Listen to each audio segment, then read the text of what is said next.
ఆ ఊళ్ళో ఎక్కడ చూసినా విషాదమే. కాజీపేట గ్రామంలో ఒకే ఇంట్లో అన్న మరణిస్తే తమ్ముడు ప్రాణాలతో పోరాడుతున్నాడు. అయ్యప్ప దర్శనానికి వెళ్లొస్తుండగా జరిగిన ప్రమాదంలో అన్న నాగరాజు మరణించాడు. అతని తమ్ముడు నరేష్ తీవ్రంగా గాయపడ్డాడు. ఒక కొడుకును కోల్పోయి మరో కొడుకు చావు బతుకుల మధ్య ఉండడం ఆ కుటుంబంలో విషాదం మిగిల్చింది. మరిన్ని వివరాలు మా కరెస్పాండెంట్ రాధాకృష్ణ అందిస్తారు. దర్శనానికి వెళ్లి రోడ్డు ప్రమాదంలో చనిపోయిన నాగరాజు ఇంటి వద్ద ప్రస్తుతం మనం ఉన్నాము. ఇదే ఇంట్లో నాగరాజు, నరేష్ ఇద్దరు కూడా అయ్యప్ప స్వామి మాల వేసుకున్నారు. 2వ తేదీ నాడు కాజీపేటలోనే ఇదే ఊరిలో ప్రత్యేక పూజలు చేసిన తర్వాత ఇంట్లో పూజలు చేశారు, ఇరుముడి కట్టుకున్నారు. ఆ తర్వాత అయ్యప్ప స్వామి దర్శనానికి బయలుదేరారు. అక్కడ దర్శనం పూర్తి చేసుకుని తిరిగి రామేశ్వరంకి వెళ్ళి అక్కడ కూడా దర్శనం చేసుకొని తిరిగి బయలుదేరుతున్న సమయంలో రోడ్డు ప్రమాదంలో చనిపోవడం జరిగింది. నాగరాజు చనిపోయాడు. నరేష్ అతని తమ్ముడు తీవ్ర గాయాల పాలై ప్రస్తుతం ఆసుపత్రిలో చికిత్స పొందుతున్న పరిస్థితి ఉంది. నాగరాజు బస్సులు నిర్వహిస్తూ ఉంటాడు. అతనికి 2-3 బస్సులు ఉన్నాయని చెప్తున్నారు. వాళ్ళ బంధువులు ఉన్నారు.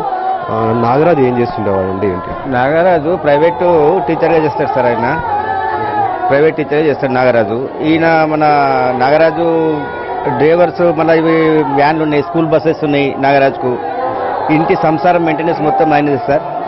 ఇప్పుడు చాలా ఇబ్బంది. వాళ్ళ తమ్ముడు నరేష్ ఏమో టీచర్ జాబ్ చేస్తాడు సార్. వీళ్ళు గత మన 2వ తారీఖు నాడు వీళ్ళు శబరిమల పోతామని చెప్పి మాల వేసుకున్నారు. 9 మంది అయ్యప్ప స్వాములు ఉన్నారు. అందులో సివిల్లా 6 ఉన్నారు.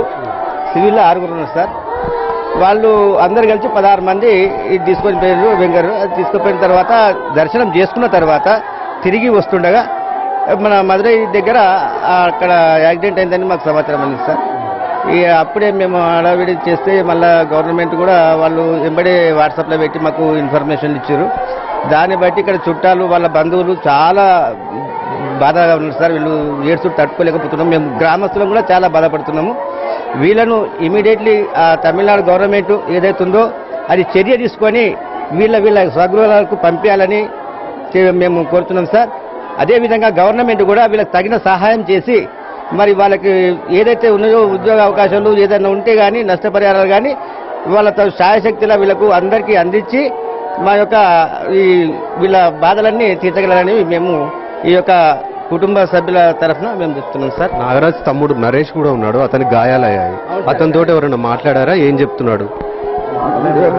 మాటలు ఇప్పుడు ఏం ఎక్కువ మాట్లాడలేదు సార్. కాకపోతే హుషారుగా ఉన్నాడు అని తెలుస్తుంది అంతే. ఇప్పుడు వాళ్ళు వచ్చే వరకైతే మనకు ఎవరు ఏ పొజిషన్లో ఉన్నారనే సంగతి తెలియదు. వాళ్ళు ఈ రోజు వస్తారా, మరి ఎప్పుడు వస్తారా, వీళ్ళు ఎట్లా పంపిస్తారా అనేది మాకు హడావిడి ఉంది సార్. మేము గ్రామస్తులం అంతా కూడా ఇక్కడే ఉన్నాం సార్ నిన్న నుంచి కూడా. ప్రస్తుతము నాగరాజు వాళ్ళ ఇంట్లో పూర్తిగా విషాదం నెలకొని ఉంది. నాగరాజు చనిపోయాడు. నరేష్ వాళ్ళ తమ్ముడు, నాగరాజు తమ్ముడు, అతను గాయాలతోటి బయటపడ్డాడు. ప్రస్తుతం అతను మాట్లాడలేని పరిస్థితిలో ఉన్నాడు. కానీ క్షేమంగా ఉన్నట్లు మాకు తెలుస్తుంది అనేది కూడా కుటుంబ సభ్యులు చెప్తున్న పరిస్థితి ఉంది. నరేష్ తోటి మాత్రం ఎవరు మాట్లాడారు ఏంటి అనేది ఒకసారి తండ్రి ఉన్నాడు, నాగరాజు తండ్రి. మీరు నరేష్ తోటి మాట్లాడారండి? ఏమన్నా చెప్పారా? చెప్పిండు 2 గంటలకు నైనా యాక్సిడెంట్ అయింది నాయనా అన్నాడు. నైనా ఏడాయింది? కేరళ అన్నాడు. తమిళనాడు అన్నాడు. నైనా ఎంతమందికి అయింది అయినా ఇక చెప్పలే. మళ్ళా జవాబు అవుతలేదు. నా అయ్యాలను పంపిండి, తొందరగా పంపిండి. అప్పుడు వెనకసరికి చూపించిర్రు. ఏం కాలేదు నరేష్ అన్నాడు. కానీ ఇప్పుడు ఒక భుజంకి ఇట్లా చేయి తీసేసారు. ఇది అంగి తీసేసి ఉన్నది. బెడ్ మీద పండబెట్టిర్రు. ఏం దెబ్బలు తాకలేదు అంటారు. మరి ఏమో ఇక.